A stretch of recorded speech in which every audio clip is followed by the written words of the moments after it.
नमस्कार बंधुओं। नारी में बहुत से दुर्गुण होते हैं। अग्राह्यं हृदयं यथेव वदनं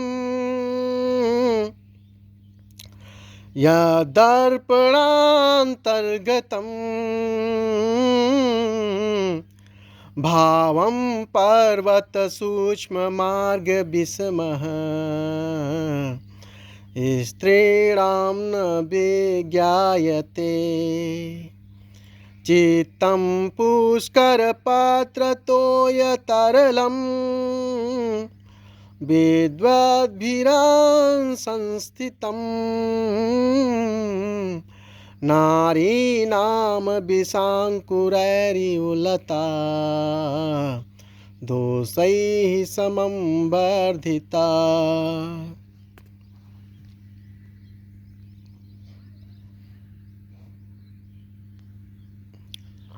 दर्पणान्तर्गतं वदनं यथेव अग्राह्यं तथैव स्त्रीणां यत् हृदयं तथापि अग्राह्यं। पर्वत सूक्ष्म मार्ग विषमः भावः न विज्ञायते। चित्तं विद्वद्भिः पुष्करपत्रतोयतरलम् आशंसितं नारी विशांकरैः लता इव दोषैः समं वर्धिता नाम। संस्कृत व्याख्या। दर्पणान्तर्गतं प्रतिबिंबितं वदनं मुखं यथैव अग्राह्यं गृहीत योग्यं न भवति तथैव स्त्रीणां नारीणां यत् हृदयं चित्तं तदपि अग्राह्यं भवति। पर्वत सूक्ष्म मार्ग विषमः पर्वतीय सूक्ष्म मार्ग इव विषमः दुर्जेयं भावः आंतरिक मनोरथः न विज्ञायते ज्ञातुं न शक्यते। चित्तः विद्वद्भिः पंडितैः पुष्करपत्र तोयतरलं पुष्करस्य कमलस्य फलं पत्रं दलं तस्मिन् स्थितं तोयं जलं तदिव तरलं चंचलम् आशंसितं कथितं नारी स्त्री विशांकरैः विषस्य गरलस्य अंकुराणि कंदल्यः तैः लता इव वल्ली इव दोषैः दुर्गुणैः समम साकम वर्धिता वृद्धि गता नाम। जिस तरह दर्पण में प्रतिबिंबित चेहरे को पकड़ना कठिन है, उसी तरह से स्त्रियों के हृदय को भी जानना कठिन है। उनके अंतःकरण का भाव जानना उतना ही कठिन है जितना पहाड़ पर की पतली राह का पता लगाना। उनका चित्त तो विद्वानों द्वारा ऐसा चंचल बताया गया है जैसे जल कण कमल के पत्ते पर चंचल रहता है। सचमुच स्त्री दोषों के साथ साथ बढ़ती हुई उसी तरह भयानक है जिस तरह विषैले अंकुरों के साथ बढ़ती हुई लता होती है। Like the face reflected in a mirror, the heart of woman cannot be caught, understood. Their feeling of love, difficult like a narrow track on a mountain, cannot be known.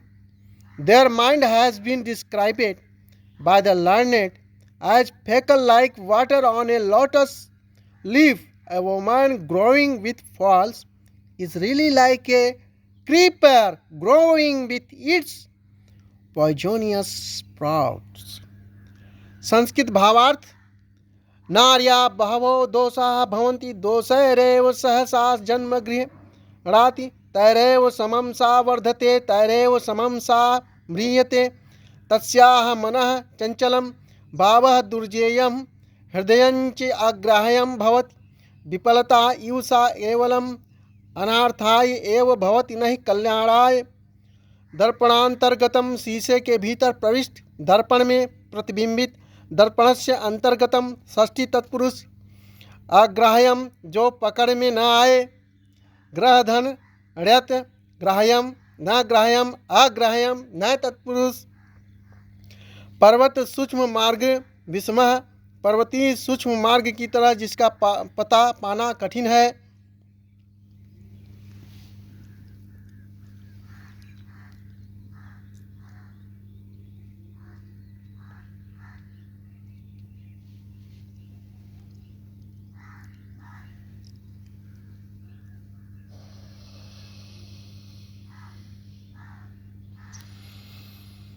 जिसका पता पाना कठिन है,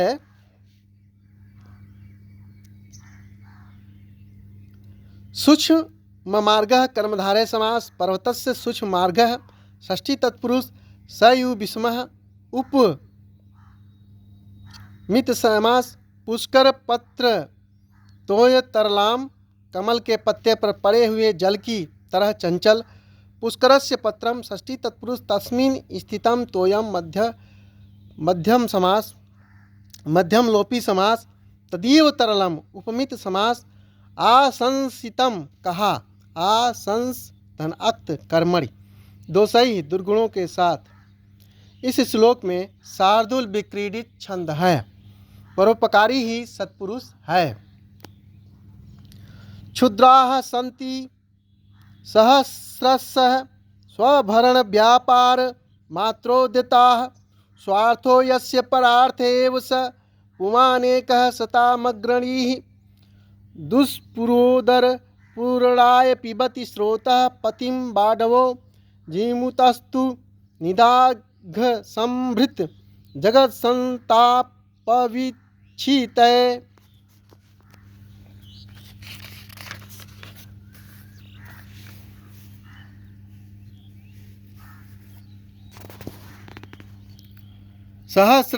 सहस्रशः क्षुद्राः सन्ति ये स्वभरण व्यापार मात्रोद्यताः प्रार्थः एव यस्य स्वार्थः स एकः पुमान शतामग्रणी बाढवः दुष्पुरोदरपूर्णाय स्रोतः पतिं पीबति जीमुतस्तु निदाघसंभृत जगत् संताप विच्छित्तये भवति। सहस्रशः अनेके क्षुद्राः अधमाः सन्ति विद्यन्ते ये स्वभरण व्यापार मात्रोद्यताः केवलं स्वपोषणकार्ये एव संलग्नाः सन्ति। परार्थः परहितम् एव यस्य नरस्य स्वार्थः स्वहितं स असौ एकः एकाकी पुमान् पुरुषः सता सज्जनानाम् अग्रगण्यः अस्ति। बाढवः बाढवाग्नि पुरोदरपूर्णाय दुष्पुरः दुखे न पूरयितुं योग्यः उदरः जठरः तस्य पूर्णाय पूर्तये स्रोतः पतिं समुद्रं पिबति शोषयति चिमुतस्तु मेघः तु निदाघ संभृत जगत् संताप विच्छित्तये। निदाघेन ग्रीष्मेण संभृतं संतप्तं यत् जगत् संसारः तस्य संतापः अत्युष्णता तस्य विच्छित्तये विनाशाय। हजारों नीच पुरुष हैं जो अपने ही भरण पोषण में व्यस्त रहते हैं। जो पराये के हित को अपना हित समझता है वही एक पुरुष सज्जनों में अग्रगण्य है।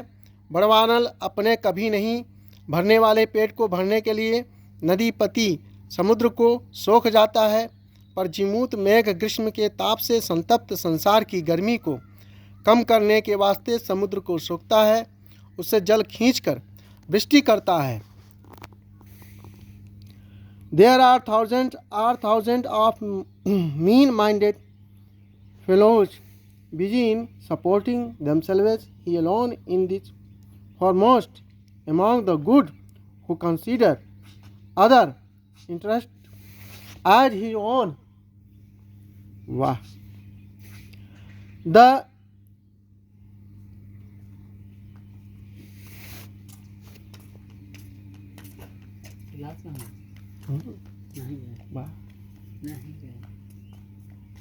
बड़काई बा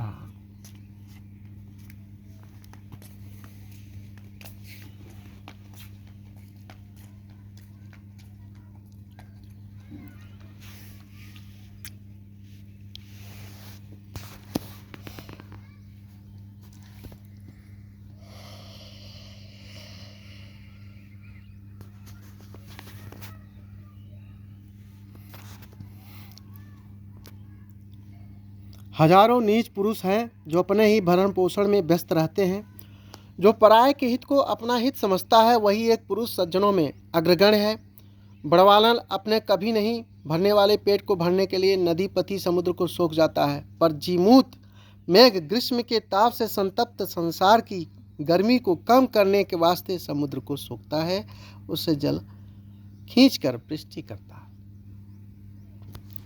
There are thousands of mean-minded fellows busy in supporting themselves he alone in the foremost among the good who consider others interested on his own. The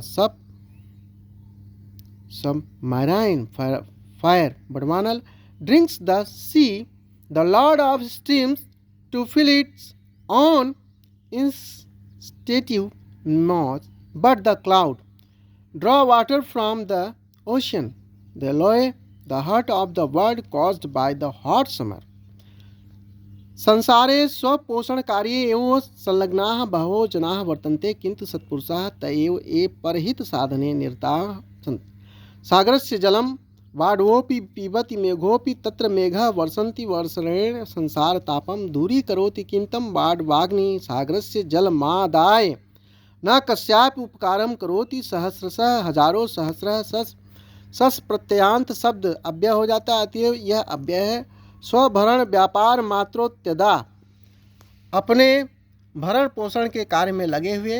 स्वस्य भरणम तस्य व्यापारः षष्ठी तत्पुरुष स इति स्वभरण व्यापार मात्रम मेरुव्यंसकादित्वाद समासः तस्मिन् उद्यता सप्तमी तत्पुरुष परार्थः दूसरे का हित।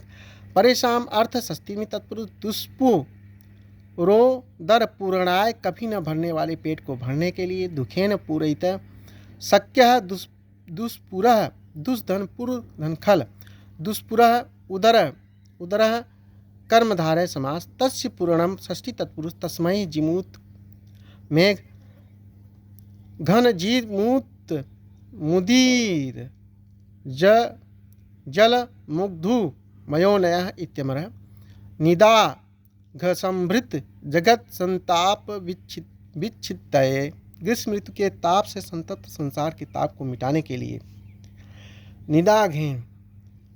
निदाघेन संभृतम तत्या तत्पुरुष तादृशं जगतम कर्मधारय समास। तस्य संतापः तस्य विच्छित्तिः षष्ठी तत्पुरुष तस्यै।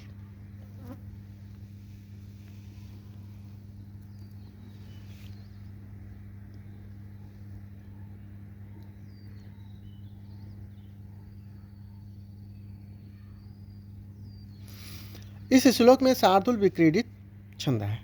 सज्जन स्वीकृत वस्तु का अंत तक निर्वाह करते हैं।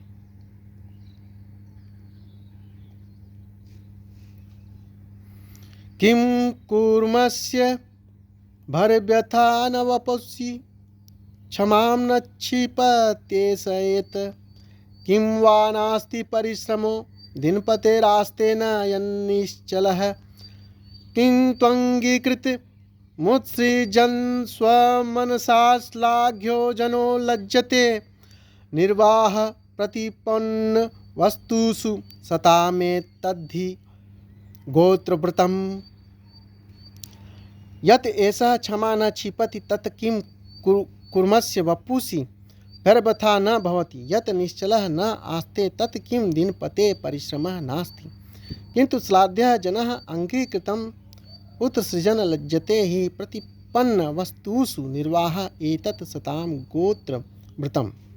यत् एषः अयं कूर्मावतारो विष्णुः क्षमा पृथिवी न क्षिपति स्वपृष्ठात् न प्रक्षिपति, तत् किं कूर्मस्य कच्छपस्य वपुषि शरीरे भरव्यथा भरस्य भारस्य व्यथा पीड़ा न भवति, यत् निश्चलः अचलः न आस्ते न तिष्ठति, तत् किं दिनपतेः सूर्यस्य परिश्रमः श्रान्ति नास्ति न भवति, किन्तु परन्तु श्लाघ्यः प्रशंसनीयः जनः लोकः अंगीकृतं स्वीकृतम् उत्सृजन् त्यजन् लज्जते जिह्वेति हि, यतः प्रतिपन्नवस्तुषु स्वीकृतपदार्थेषु निर्वहणम् एतत् सतां सज्जनानां गोत्रव्रतं कुलव्रतम् अस्ति।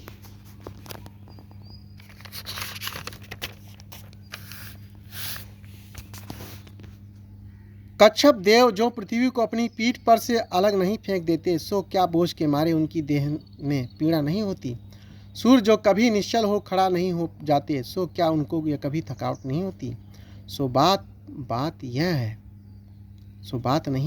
है कि प्रशंसनीय पुरुष अपनी अंगीकृत वस्तुओं को छोड़ने में मन में लगाते हैं, क्योंकि स्वीकृत कामों का अंत तक निर्वाह करना सज्जनों का कुलव्रत है। Does the tortoise not feel pain burden over his body that he does not throw off the earth? Or does not the Lord of the day, the sun, feel fatigue that he never becomes motionless? But a praiseworthy man feels ashamed in his mind when going to give up his undertaking for carrying on to finish things, one undertaken in the hereditary vow of the good.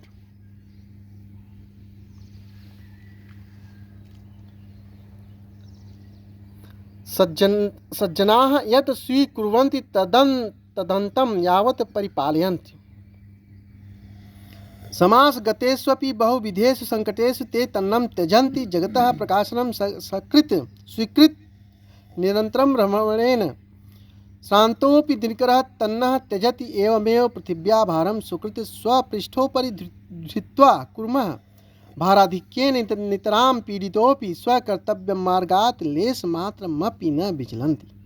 टिप्पणी है, भर व्यथाम, भार के कष्ट को, भरस्य व्यथा षष्ठी तत्पुरुष, श्लाघ्य प्रशंसनीय, श्लाघितुम योग्य, श्लाघ्य श्लाघ धन क्षण, उत्सृजन छोड़ता हुआ, उद धन सृज धन लट धन सत्य, प्रतिपन्न वस्तुषु सुकृत वस्तुओं का प्रतिधन पद धन अक्त धन कर्मणि प्रतिपन्न, प्रतिपन्नानि वस्तूनि इति प्रतिपन्न वस्तूनि कर्मधारय समास तेषु।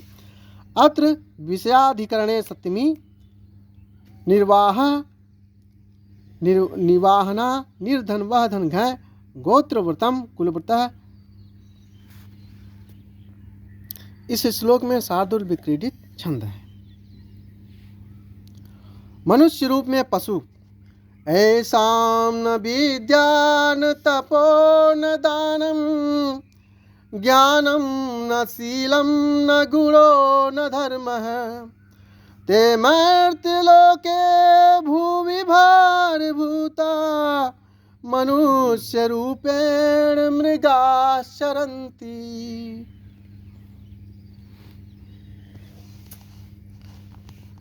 ऐसां विद्या न तपो न दानं न शीलं न गुणो न धर्मः न मर्त्यलोके भूवि भारतु वसन्त मनुष्य रूपेण मृगाश्चरन्ति। ऐसां नराणां विद्या वेदादि शास्त्राणां ज्ञानं न हि विद्यते, तपः तपस्या न दानं सत्पात्रेषु द्रव्यादि वितरणं न शीलं सद्वृत्तं न गुणं दया दाक्षिणादि न धर्मः सुकृतं न ते नराः मर्त्यलोके मानवलोके भूवि पृथिव्या भारभूता भारस्वरूपा संतः मनुष्य रूपेण मानव रूपेण मृगा पशुवः चरन्ति ततो गच्छति।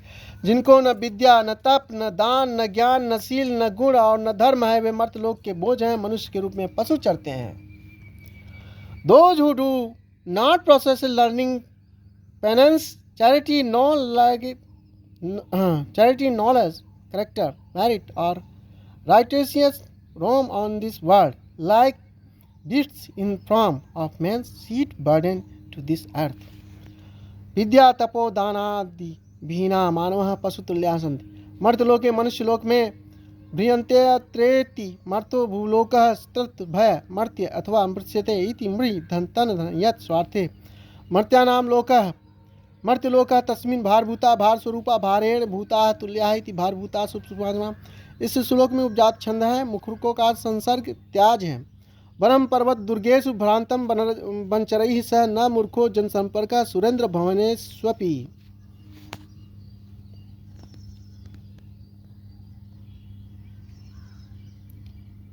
धन्यवाद।